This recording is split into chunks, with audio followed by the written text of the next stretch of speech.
যোহনের সুসমাচারের লেখক। খ্রিস্টান ধর্মগ্রন্থে 4টি সুসমাচারের মধ্যে একটির স্বর আলাদা। এটি অন্যদের মতো যিশুর জন্ম দিয়ে শুরু হয় না, শুরু হয় এক মহাজাগতিক ঘোষণা দিয়ে।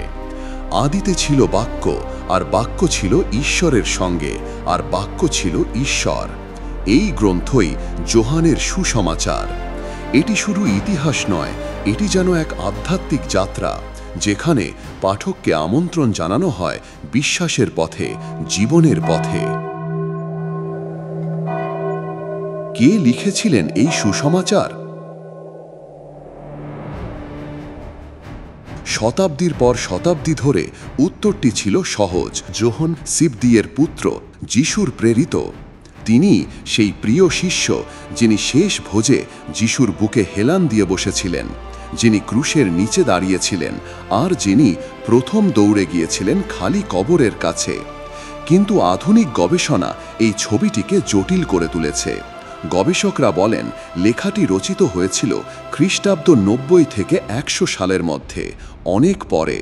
গ্রিক ভাষা ছিল সমৃদ্ধ, সাহিত্যিক, ধর্মতত্ত্ব ছিল পরিণত। এক সাধারণ মৎস্যজীবী কি এমন গ্রন্থ লিখতে পারতেন?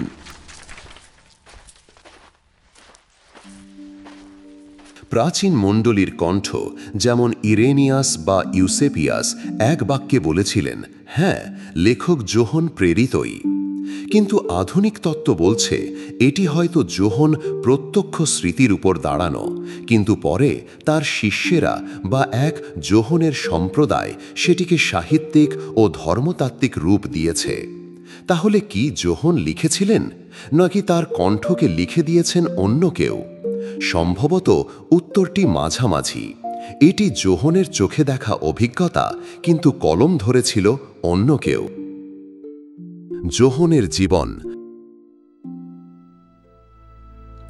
যোহন ছিলেন সিবদিয়ের পুত্র, গালিলির ধনী জেলে। যিশু তাকে আর তার ভাই জাকবকে ডাকনাম দিয়েছিলেন বজ্রপুত্র, কারণ তাদের স্বভাব ছিল উগ্র, আবেগপ্রবণ। এক সময় তারা চেয়েছিলেন আকাশ থেকে আগুন নেমে আসুক তাদের বিরোধীদের ওপর, কিন্তু সময়ের সঙ্গে যোহনের রূপান্তর ঘটেছিল।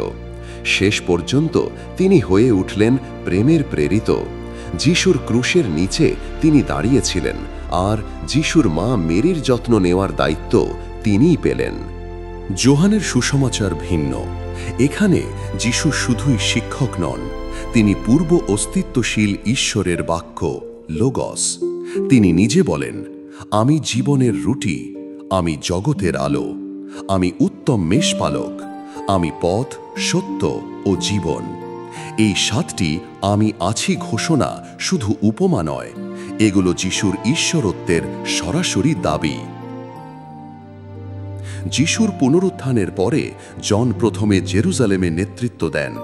পরে তিনি ইফেসাসে চলে যান, সেখানেই লেখেন সুসমাচার ও পত্রসমূহ। ডমিশিয়ানের শাসনকালে তাকে নির্বাসিত করা হয় পাঠম দ্বীপে। সেখানেই তিনি পান স্বপ্ন দর্শন, যা আজ আমরা জানি প্রকাশিত বাক্য হিসাবে। কিন্তু তার মৃত্যুর কাহিনী জটিল। কেউ বলেন তিনি প্রাকৃতিকভাবে বার্ধক্যে মারা যান, কেউ বলেন তাকে ফুটন্ত তেলে ফেলা হয়েছিল, কিন্তু তিনি অলৌকিকভাবে বেঁচে যান। আরেকটি কাহিনী বলে তার সমাধি ছিল খালি, যেন তাকে স্বর্গে তুলে নেওয়া হয়েছে। যাই হোক, যোহানের নাম হয়ে ওঠে এক উত্তরাধিকার, একটি প্রেমময় অথচ সত্যনিষ্ঠ সাক্ষ্য। যোহানের সুসমাচার আমাদের সামনে যে যিশুকে তুলে ধরে, তিনি শুধু এক ঐতিহাসিক চরিত্র নন, তিনি ঈশ্বরের বাক্য, যিনি আলো আনেন অন্ধকারে, জীবন আনেন মৃত্যুর মাঝে।